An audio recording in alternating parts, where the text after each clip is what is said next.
പീഡനക്കേസിലെ അതിജീവിതയ്ക്ക് രാഹുൽ മാങ്കൂട്ടത്തിൽ അയച്ച ഭീഷണി സന്ദേശങ്ങൾ ന്യൂസ് 18. തനിക്കെതിരെയും കുടുംബത്തിനെതിരെയും നിന്നവർക്ക് അതേ നാണയത്തിൽ തിരിച്ചു കൊടുക്കുമെന്ന് ഭീഷണി. രാഹുലിനെ കസ്റ്റഡിയിൽ വാങ്ങാൻ SIT, ജാമ്യത്തിന് രാഹുൽ. നടൻ വിജയ് CBIയുടെ ചോദ്യമുനയിൽ. കരൂർ ദുരന്തത്തിൽ വിവരങ്ങൾ ആരായുന്നു. വിജയ് എത്തിയത് സാക്ഷിയായി. ഒപ്പം അഭിഭാഷക സംഘവും. ഡൽഹിയിൽ എന്തന്വേഷണമെന്ന് DMK. ജനനായകനുമായി ബന്ധപ്പെട്ട ഹർജി സുപ്രീം കോടതി.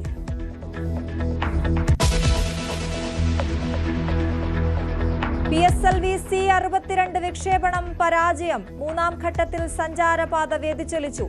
സംഭവിച്ചത് വിലയിരുത്തുകയാണെന്ന് ISRO ചെയർമാൻ.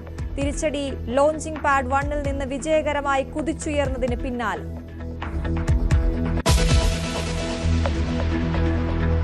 കേരളത്തെ തകർക്കരുതെന്ന് കേന്ദ്രത്തോട് മുഖ്യമന്ത്രി പിണറായി വിജയൻ.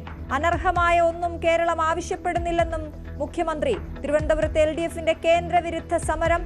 മന്ത്രിമാരും ജനപ്രതിനിധികളും പങ്കെടുക്കുന്നു.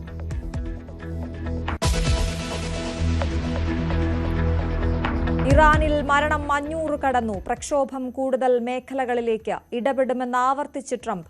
അമേരിക്ക ഇടപെട്ടാൽ തിരിച്ചടിക്കുമെന്ന് ഇറാൻ.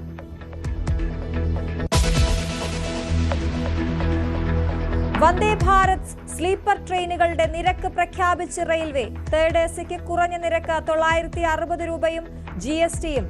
സെക്കൻഡ് ACക്ക് 1240, ഫസ്റ്റ് ACക്ക് 1520 രൂപയും.